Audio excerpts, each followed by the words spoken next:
السلام علیکم ورحمۃ اللہ وبرکاتہ۔ آج کے خطبے کا عنوان ہے بزرگوں کے حقوق۔ الحمدللہ والصلاۃ والسلام علی رسول اللہ، اما بعد۔ تمام تعریفیں اللہ کے لیے ہیں جس نے مخلوق کو پیدا کیا اور ان کی عمریں اور حدود کو متعین کیا اور ان کی قوت اور رزق کو بھی مقدر کیا۔ ہم اسی کی حمد بیان کرتے ہیں اور اسی کا شکر بجا لاتے ہیں، اور ہم اس سے توبہ کرنے والے اور اسی سے معافی طلب کرنے والے ہیں۔ میں گواہی دیتا ہوں کہ اللہ کے سوا کوئی حقیقی معبود نہیں، وہ برحق ہے، اس کا کوئی شریک نہیں، اور میں یہ بھی گواہی دیتا ہوں کہ ہمارے نبی محمد صلی اللہ علیہ وسلم اللہ تعالیٰ کے بندے اور اس کے آخری رسول اور نبی ہیں۔ اللہ تعالیٰ ان پر، ان کی آل پر اور تمام صحابہ کرام پر ڈھیروں درود و سلامتی نازل فرمائے۔ حمد و ثنا کے بعد اے مسلمانوں، جب نبی کریم صلی اللہ علیہ وسلم مکہ میں بطور فاتح داخل ہوئے تو اس وقت ابو قحافہ جو حضرت ابو بکر رضی اللہ تعالیٰ عنہ کے والد تھے اپنے آبائی مذہب پر قائم رہے۔ فتح مکہ کے بعد جب رسول اللہ صلی اللہ علیہ وسلم مسجد میں تشریف فرما تھے اور وہ اپنے بیٹے ابو بکر کے ساتھ بارگاہ نبوت میں حاضر ہوئے اور امام کائنات نے ان کی ضعیف پیری اور بزرگی کو دیکھ کر فرمایا کہ انہیں کیوں تکلیف دی ہے، میں خود ان کے پاس پہنچ جاتا۔ اس کے بعد امام کائنات نے نہایت شفقت سے ان کے سینے پر ہاتھ پھیرا اور کلمات طیبات تلقین کر کے مشرف با اسلام فرمایا۔ اے مسلمانوں، عمر رسیدہ افراد کی تکریم علامت ایمان ہے۔ معمر افراد کی بزرگی کے باعث انہیں خاص مقام و مرتبہ عطا کیا گیا۔ حضرت عبداللہ ابن عمر رضی اللہ عنہ سے روایت ہے، ان الفاظ کے ساتھ بھی مروی ہے کہ رسول اللہ صلی اللہ علیہ وسلم فرمایا، وہ شخص ہم میں سے نہیں جو ہمارے چھوٹوں پر رحم نہیں کرتا اور ہمارے بڑوں کا حق کے بزرگی کو نہیں پہچانتا۔ معمر افراد کی تکریم ہی صحت مند روایات کی اساس ہے۔ حضرت عائشہ رضی اللہ تعالیٰ عنہ کہتی ہیں کہ رسول اکرم صلی اللہ علیہ وسلم نے فرمایا، جو جوان کسی بوڑھے کی عمر رسیدگی کے باعث اس کی عزت کرتا ہے، اللہ تعالیٰ اس جوان کے لیے کسی کو مقرر فرما دیتا ہے جو اس کے بڑھاپے میں اس کی عزت کرے گا۔ معمر افراد کا وجود معاشرے کے لیے باعث برکت ہے۔ نبی اکرم صلی اللہ علیہ وسلم نے فرمایا، ہمارے بڑوں کی وجہ سے ہی ہم میں خیر و برکت پائی جاتی ہے، پس وہ ہم میں سے نہیں جو ہمارے چھوٹوں پر رحم نہیں کرتا اور ہمارے بڑوں کی توقیر نہیں کرتا۔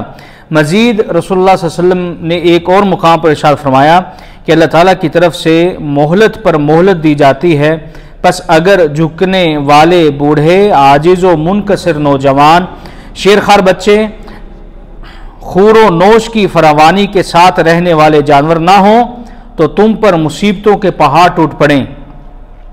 حضور اقدس صلی اللہ علیہ وسلم کا ارشاد گرامی ہے کہ جو نوجوان کسی بوڑھے آدمی کی اس کے بڑھاپے کی بنا پر تکریم کرے تو اللہ تعالیٰ اس نوجوان کے بوڑھے ہونے پر اس کے ساتھ بھی ایسے ہی اکرام کرنے والا کسی کو مقرر فرما دے گا۔ ایک دوسری روایت میں آپ صلی اللہ علیہ وسلم کا ارشاد گرامی ہے، آپ نے فرمایا، یہ بات اللہ کی عظمت میں شامل ہے کہ آدمی کسی بوڑھے مسلمان کی اس کے بڑھاپے کی بنا پر عزت کرے۔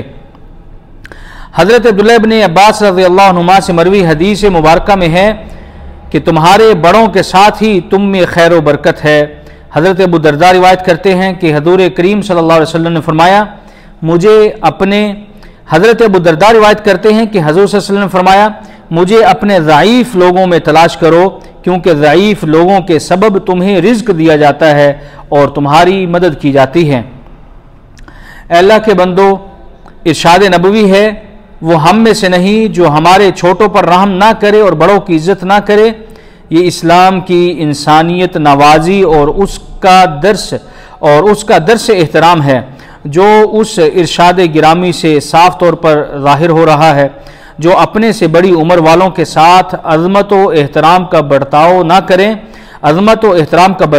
کریں، ان کے ساتھ بدتمیزی سے پیش آئے، ان کی بزرگی اور عمر رسیدہ ہونے کا خیال کر کے ان کا احترام، ان کی تعظیم نہ کرے۔ اسی طرح نیک کاموں کا حکم دینے کو ترک کرنے والے اور برائی سے نہ روکنے والے کی بابت آپ صلی اللہ علیہ وسلم نے یہی حکم فرمایا کہ وہ ہم میں سے نہیں ہے۔ دنیا و آخرت کی فلاح بزرگوں خصوصاً بوڑھے والدین کی عزت و تکریم اور خدمت میں ہے۔ اے اللہ کے بندو، اگر آپ اپنے ارد گرد نظر ڈالیں تو ہمیں اندازہ ہوگا کہ جو شخص بھی بزرگوں کی عزت و احترام کرتا ہے اس کو دنیا کی تمام نعمتیں ملتی ہیں۔ ادب ہی کی بنا پر وہ دنیا میں کامیابی کی منازل طے کرتا ہے، اور جو ان سے محروم ہے وہ حقیقتاً ایسا شخص ہے جو دنیا کی ہر نعمت سے محروم ہے۔ شاید اسی لیے دانشور کہہ گئے کہ با ادب با نصیب اور بے ادب بے نصیب۔ الغرض اپنے بزرگوں کا ادب کرنا ہی ایسی صفت ہے کہ جو کسی انسان کو ممتاز بناتی ہے دوسرے لوگوں سے۔ جس طرح ریت کے ذرے موتیوں کی مانند ہمیشہ اپنی چمک و دمک قائم رکھتے ہیں، اسی طرح مؤدب شخص کبھی بھی لوگوں کے دلوں سے اپنی عزت و احترام کھو نہیں دیتا۔ دنیا میں لوگ اسے عزت و احترام کی نگاہ سے ہی دیکھتے ہیں۔ اے اللہ کے بندو، دین اسلام ایک پاکیزہ مذہب ہے جو بوڑھوں کو در در کی ٹھوکریں کھانے سے بچاتا ہے۔ ایک مرتبہ امیر المؤمنین جناب سیدنا حضرت عمر بن خطاب رضی اللہ تعالیٰ عنہ گلی سے گزر رہے تھے۔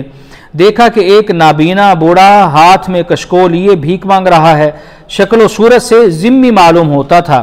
حضرت عمر بن خطاب نے اس کے بازو پر ہلکی سی ضرب لگائی اور پوچھا، اہل کتاب کی کس قوم سے تیرا تعلق ہے؟ نابینا بھیکاری کہنے لگا کہ میں یہودی ہوں۔ امیر المؤمنین نے فرمایا، میں تجھے کشکول اٹھائے دیکھتا ہوں، آخر ماجرا کیا ہے؟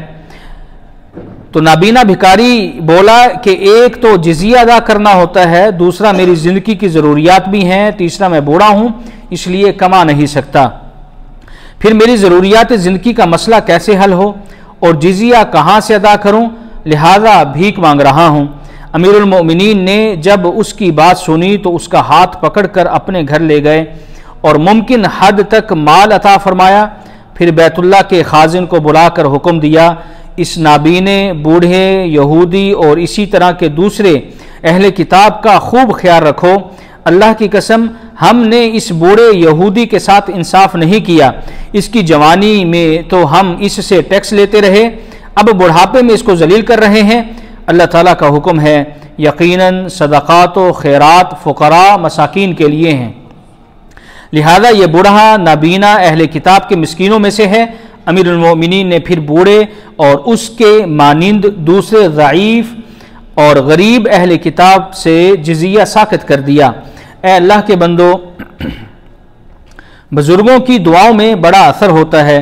تاریخ گواہ ہے کہ جس نے بھی اپنے والدین، بزرگوں اور اساتذہ کا احترام کیا، کامیابی نے اس کے قدم چومے، اس کی زندگی کے ہر موڑ پر خوشیاں نصیب ہوئیں۔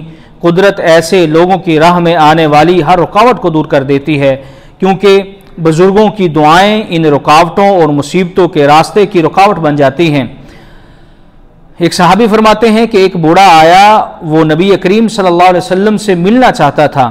لوگوں نے اسے راستہ دینے میں دیر کی تو نبی کریم صلی اللہ علیہ وسلم نے فرمایا، وہ شخص ہم میں سے نہیں جو ہمارے چھوٹوں پر مہربانی نہ کرے اور ہمارے بڑوں کی عزت نہ کرے۔ ایک اور حدیث میں ہے، رسول کریم صلی اللہ علیہ وسلم نے فرمایا، میں نے خواب میں خود کو دیکھا کہ میں ایک مسواک سے دانت صاف کر رہا ہوں۔ اس وقت دو آدمیوں نے مسواک حاصل کرنے کے لیے میری توجہ اپنی طرف مبذول کرائی۔ میں نے ایک دوسرے سے بڑا دیکھا تو میں نے وہ مسواک چھوٹے کو دے دی، پھر مجھ سے کہا گیا بڑے کو دیں تو میں نے وہ مسواک بڑے کو دے دی۔ اے اللہ کے بندو، یہ نظام قدرت ہے کہ انسان بشرط زندگی بچپن، لڑکپن اور جوانی کی بہاریں دیکھنے کے بعد بڑھاپے کی دہلیز پر قدم رکھتا ہے۔ اے اللہ کے بندو، یہ نظام قدرت ہے کہ انسان بشرط زندگی بچپن، لڑکپن اور جوانی کی بہاریں دیکھنے کے بعد بڑھاپے کی دہلیز پر قدم رکھتا ہے۔ اللہ تعالیٰ کا ارشاد گرامی ہے، اللہ تعالیٰ فرماتے ہیں اور جس کی ہم بہت زیادہ لمبی عمر کرتے ہیں اس کو جسمانی طاقتوں میں کمزور کرتے جاتے ہیں، کیا وہ سمجھتے نہیں؟ یعنی عمر رسیدہ افراد اپنی کمزوری، ناتوانی اور ضعف العمری کی وجہ سے ذہنی و جسمانی لحاظ سے بچے کی مانند ہو جاتے ہیں۔ جو کل تک دوسروں کا بوجھ اپنے کندھوں پر اٹھایا کرتے تھے، آج وہ خود عمر کی اس منزل میں دوسروں کے رحم و کرم پر ہوتے ہیں اور ان کی خدمت و محبت کے محتاج ہو جاتے ہیں۔ ایسی صورت میں حسن سلوک کا تقاضا یہ ہے کہ انہیں نوکروں یا حالات کے رحم و کرم پر چھوڑنے کی بجائے ان کی کمزوریوں اور ناتوانیوں کا مداوا بننے کی کوشش کی جائے۔ اللہ کے بندو، اسلامی معاشرے میں عمر رسیدہ افراد خصوصی مقام و مرتبہ کے حامل ہیں۔ اس کی بنیاد اسلام کی عطا کردہ آفاقی تعلیمات ہیں، جن میں عمر رسیدہ افراد کو باعث برکت و رحمت اور قابل عزت و تکریم قرار دیا گیا ہے۔ حضور نبی کریم صلی اللہ علیہ وسلم نے بزرگوں کی عزت و تکریم کی تلقین فرمائی اور بزرگوں کا یہ حق قرار دیا کہ کم عمر اپنے سے بڑی عمر کے لوگوں کا احترام کریں اور ان کے مرتبے کا خیال رکھیں۔ انسانی زندگی کئی مراحل سے گزرتے ہوئے بڑھاپے کو پہنچتی ہے۔ بڑھاپا گویا اختتام زندگی کا پروانہ ہے۔ اختتامی مراحل ہنسی خوشی پورے ہوں تو اس سے دلی تسکین بھی ہوتی ہے، رہن سہن میں دشواری بھی نہیں ہوتی۔ آخر میں دعا ہے کہ اللہ تعالیٰ ہر مسلمان کو اپنے دائرے میں اس عمل کے کرنے کی توفیق عطا فرمائے اور اللہ تعالیٰ ہم سب کو مضبوط مسلمان بنائے جو اللہ اور اس کے رسول کی تعلیمات پر عمل کرنے والے ہوں۔ اللہ تعالیٰ میرے اور آپ سب کے لیے قرآن مجید کو خیر و برکت والا بنائے، مجھے اور آپ سب کو اس کی آیات سے مستفید ہونے کی توفیق عطا فرمائے۔ سبحان ربک رب العزت عما یصفون وسلام علی المرسلین والحمد للہ رب العالمین۔